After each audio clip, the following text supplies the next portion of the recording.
শাক সবজির দাম আকাশ ছোঁয়া। টাস্কফোর্সের ভূমিকা নিয়ে মুখ্যমন্ত্রী প্রশ্ন তুলতেই রাজ্য জুড়ে শুরু হয়েছে অভিযান। বুধবার দুর্গাপুরের আশিস মার্কেটে অভিযান চালায় পুলিশকে সঙ্গে নিয়ে ক্রেতা সুরক্ষা দপ্তর। সঠিক দামে সবজি বিক্রি হচ্ছে কিনা ক্রেতাদের কাছে জানেন, বিক্রেতাদের ওজনের মেশিনও খতিয়ে দেখেন।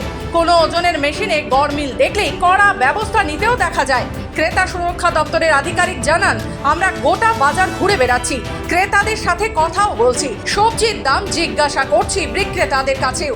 সঠিক দামে সবজি বিক্রি হচ্ছে কিনা সেই বিষয়গুলিও দেখছি, ওজনের মেশিনগুলো ঠিক রয়েছে কিনা সেগুলোও দেখছি, মাছের বাজারেও ঘুরে দেখছি। আমাদের এই অভিযান লাগাতারই চলে।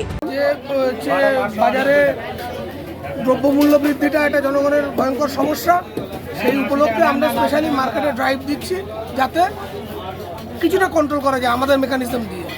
কিছু গড়মিল পাওয়া গেছে। হ্যাঁ, যারা রিনিউ করায়নি, ওজন করার যন্ত্র সেটা ব্যবহার করছে, সেটা তো পাবলিক প্রোটেকশনের জন্য খারাপ, সেগুলো আমরা ওঠাচ্ছি।